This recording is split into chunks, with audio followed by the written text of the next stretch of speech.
Tita, winner ang yaya at ang apo mo sa drama, ha? I knew it! Tama ang move ko na isama siya dito. Bakit? Anong ginawa niya? Kinompa ni Yaya si Nino! Ayun, Crayola ang bagets! Pagod ka na. Pagkatapos mo dyan, pumunta lang kami ng beer, tapos magpahinga ka na. Doon na lang siya sa kwarto ko. Pwede naman ako dyan sa sala eh.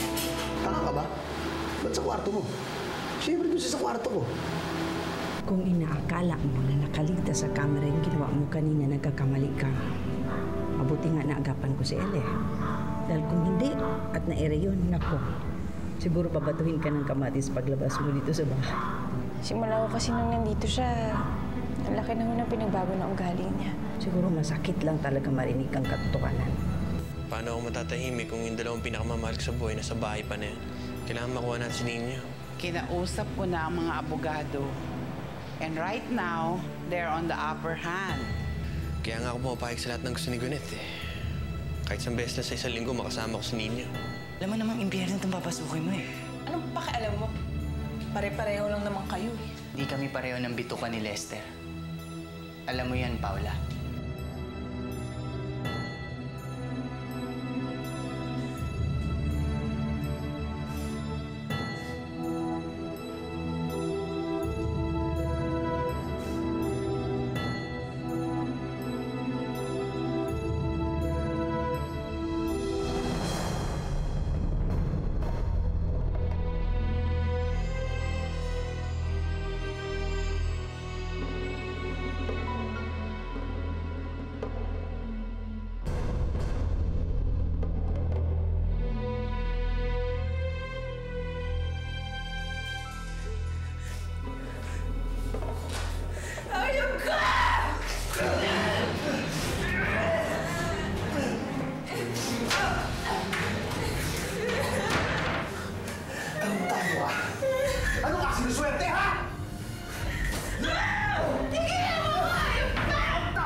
O mamaya, bibigyan mo siya ng soup, ha? Nay, kailangan ng soup.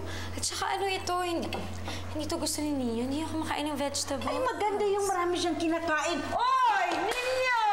Halika nga dito. Maupo ka na. Ha? Wow, Mommy! Paborito po lahat nito ni Daddy! Well, sana. Kasi ang aga ko gumising para lang maluto to lahat. Oh. Alam mo, Mommy, matutuwa yan si Daddy. Ay, talaga. Magsutuwa yun. Kakain ka nitong salad, ha? Opo. Pagkatapos ko dito. Nagluto ako ng paborito mong pagkain. Nagkakain ka? Day, huwag ka na makipagsabayan, ha? Lumugar ka, hindi ka mananalo.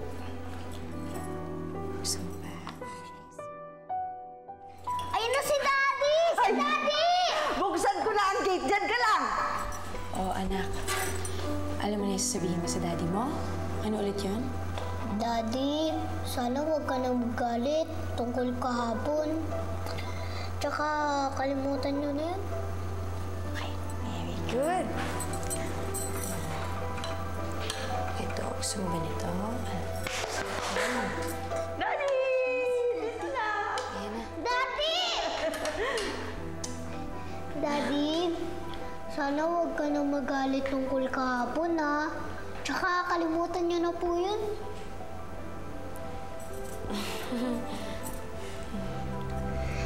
Daddy, di ba mas masaya kung buo tayo? Ikaw talaga, anak. Halika na. Kumain na tayo. Tara, Daddy. Buka doon sa tabi ko. Tara.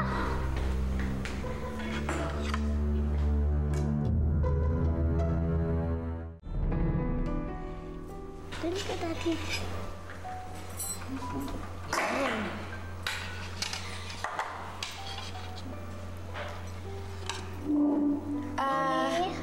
Yaya, kumuha ka naman ng shirt para kay Ninyo. Kasi ito, pinagbawisan na siya. Sobrang excited na makita kasi hindi siya mapirmi sa isang lugar eh.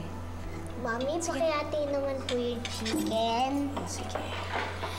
Ayan. Sarap yan. Oh. Sabi ko na sa'yo. Ayan. Gwyneth, hindi mo naman yata dapat ginawa yun. Bakit? Wala naman akong ginawang masama eh. Oo nga naman, Daddy. Tsaka yaya ko lang naman talaga si Nanay Helen. Si Yaya Helen pala. Ninyo, Nanay Helen. Nanay Helen pa rin tatawag sa kanya. Siya pa rin nagpalaki sa'yo. Dave, please. Nag-usap na kami ni Ninyo tungkol dito. Huwag mo nalituhin yung bata. Hindi naman ako nililito ng bata eh. Kayo lahat. Daddy, wag mo naman awayin si Mami, oh.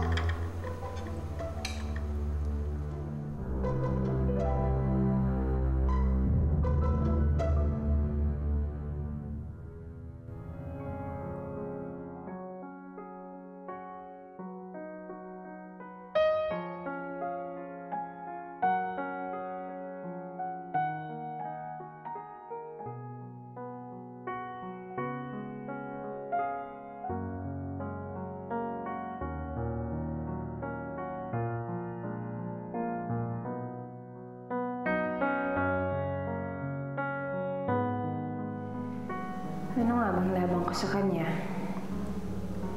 Bukod sa siyang tunay mong ina, kaya niyang ibigay sa iyo ang lahat. Eh ako, ano kayang kaya kong ibigay sa iyo? Sarili kong pamilya, hindi ko mabigyan ng maayos na buhay eh.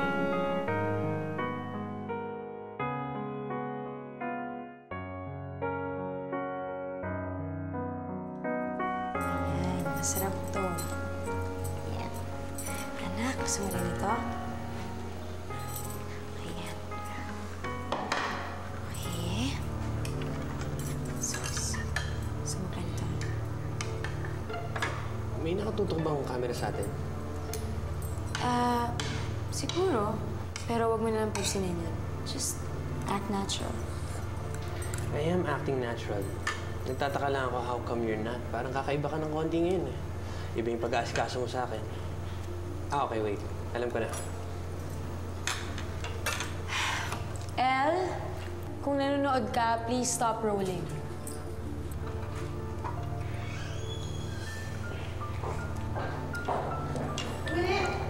What's the problem?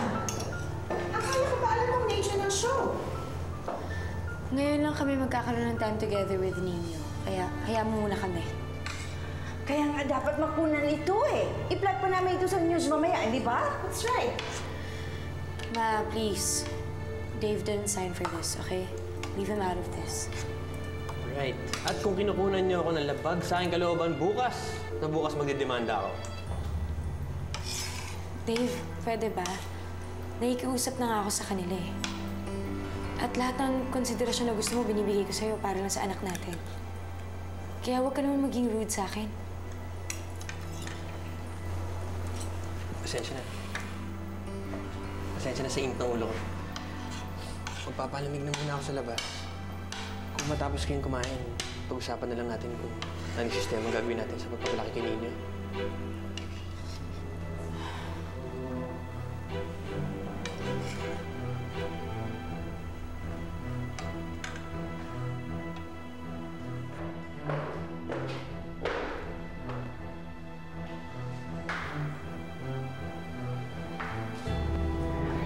Ito na po yung pinapakuha niya.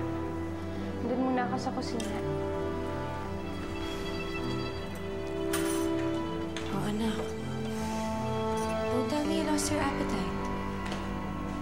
Ay, naku. Puntahan ko lang si Dave. Hingi lang ako ng tulong para makainin to. Dave? Kumain ka na lang muna. Tikman mo yung salad ko. Kunan kita ng plate, ha? Have a seat there.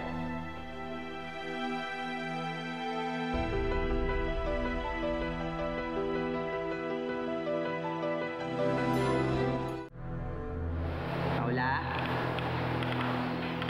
Paula? Paula? Paula?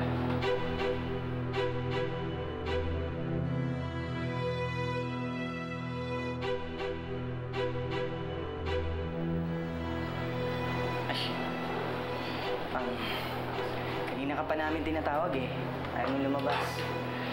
Pinadala ka na ni Lester ng pagkain. Ayaw ko kumain. Ha? Sige.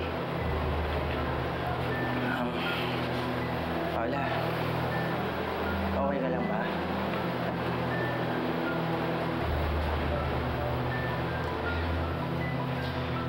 Paula, kung may kailangan ka, nandito lang ako sa labas, ha?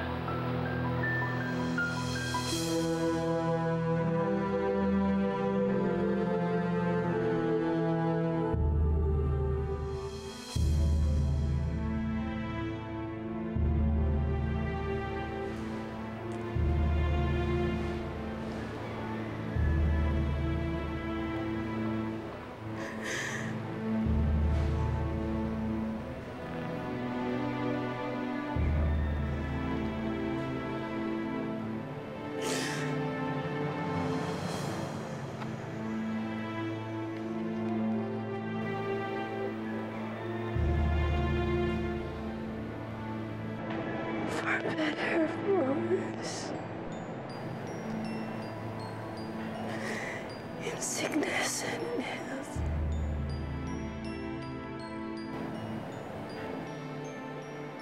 Till death do us part.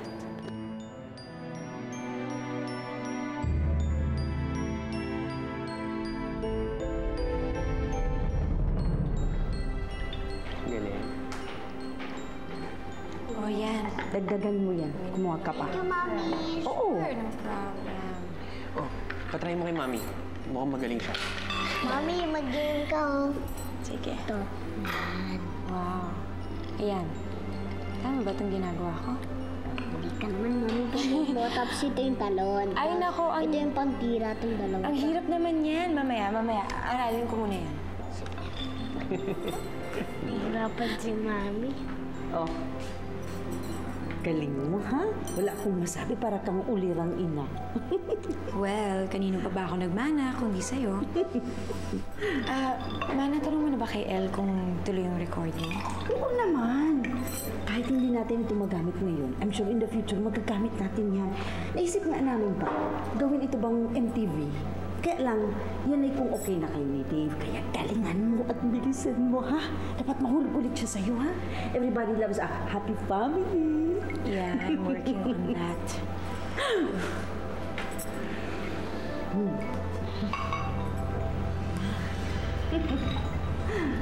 Yes? Pero hindi ibig sabihin nito, binibigay ko na yung custody ni Nino sa'yo, ha? Pumapayag lang ako. Dahil ayokong masaktan ng bata. Pwede kong dalhin kahit saan to, ayoko lang. Wala naman may gusto nun eh. Kaya nga, I'm willing to work things out. Pero ako hindi. Ang gusto ko lang makasama ko yung anak ko. At paghatian na lang natin yung custody ni Nino at saka oras niya. Okay. Para sa kapakanan ng anak ko, sige, pumapayag ako.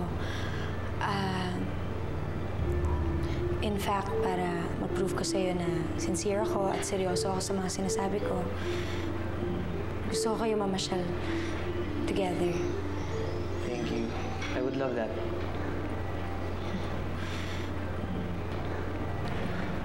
Sigurado ka ba sa ginagawa mo, ha? Ma, kumbaga sa basketball, nakapag 3 points na ako.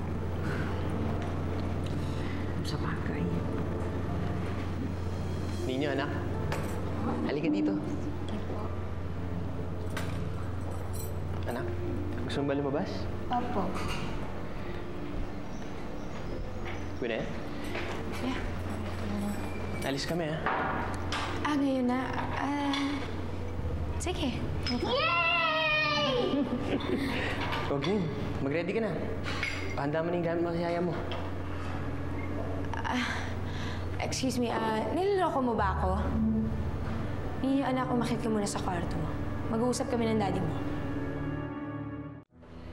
Why, what's wrong? Akala ko ba pumayag ka na lumabas kami? At bakit kailangan pa kasama si Helen? Eh, hindi ba yaya niya si Helen? So, dapat kasama niya si Helen, ang yaya niya kahit saan sila pumunta? Hindi. Ako na lang sasama. Ako na lang. Ayoko. Tapos ano, kasama mo yung camera crew? Tapos kahit saan tayo pumunta, pagkakaguluhan ka? Ayoko. I don't want this to be a circus. Pero Dave, kasi kailangan ang crew lang. Sige, naiintindihan ko si Dave. O sige. Kung yan ang makakapagpatunay na sincere ako sa mga usapan natin, pumapayag na ako. Alam ko naman magiging masaya si Ninyo eh. Thank you. Helen, sige, maghanda ka, magdala ka ng pagkain at saka ng inumin, okay? Ayoko magutom ang anak ko. Minsan na siya nagutom sa piling mo.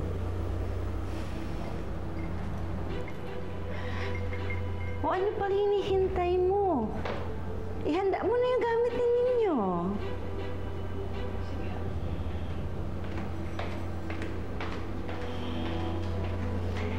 Dave, gusto mo pa ng juice? Lagyan mo pa ng ice. Magpalamig ka, ha? Thank you.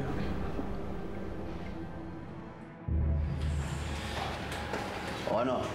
Nag-iinarte pa rin si Paula? Sabi ko naman sa'yo, huwag mo dala ng pagkain eh. Mawiwili yan, di naman sa bisita dito ah. Binigla mo naman ata kasi kagabi. Kaya ayun, ayaw lumabas ang kwarto. Binigla? Ang swabe ko kaya, ang sabihin mo, nanibago yun. Kaya siyempre, sakay yun sa bara-bara. Anong balak mo? Hanggang kailan mo siya ikukulong dito? Sabi ko naman sa'yo, gusto ko ng pangmatagalan, di ba? Hanggat di ako nagkasawa, dito lang siya. Basta ako. Oh, saan ka pupunta? Gusto kong bisitahin yung ate niya. Teka, sabi mo patatahimikin mo na siya. Kasi nasa'yo na si Paula. Alam mo, sinabi ko rin dati, hindi na ako papatay eh. Pero pumatay ako. Alam mo ikaw, nakakilala mo lang si Paula kung ano na iniisip mo. Salamat ka, hindi ako siloso ah. Sige na, bantayan mo siya. Bantay lang ah, hindi bantay sa lakay.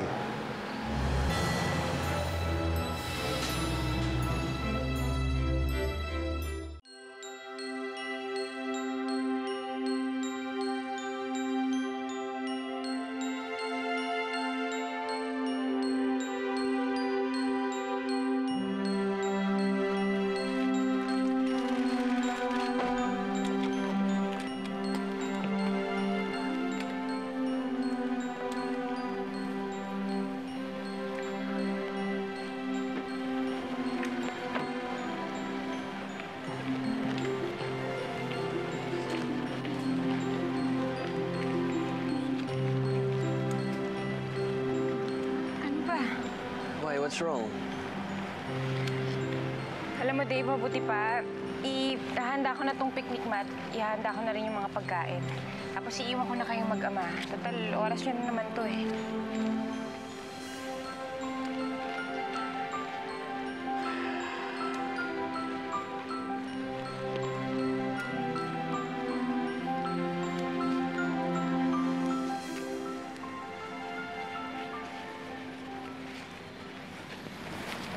Dati, sino ba talagang gusto mo ipasyal? Ako si Yaya. Siyempre, ikaw. Pero alam mo, anak, Ang totoo niyan, ayokong tinatawag mo si Yaya Helen ng Yaya. Gusto ko nanay pa rin tatawag mo sa kanya. Dahil naging tunay na nanay mo pa rin siya sa loob ng 6 na taon. Pero siya po ang tunay kong mami eh. Tsaka hindi siya nagsinungaling sa akin. Hindi katulad ni Yaya. Anak, kasi marami ka pang hindi naiintindihan eh. Basta, ang alam ko, kayo po ang tunay kong daddy. At si Bobby Gunit ko ang tunay kong mami. At kayo lang ang dapat kong maging magulang. Wala nang iba. Aba! Nakuha mo pa ha na mag-relax dyan? Bakit ka pa pumayag sa gusto ni Dave? Relax, Ma. I got everything under control, okay? And Nina's under my spell. Mabuti pa, pasunurin ko yung crew para makakuha sila ng footages. Hayop ka, Lester! May usapan tayo! Tinan mo nga naman. Nakakakita na pala tong gagong to. Hayop ka. Pag may nangyari sa ate ko. Mama! Pabili nga ako. Mama! Hindi ko makita si Nino. Kanina nagdyan siya naglalaro ng saranggola eh. Bigla nawala. Mama!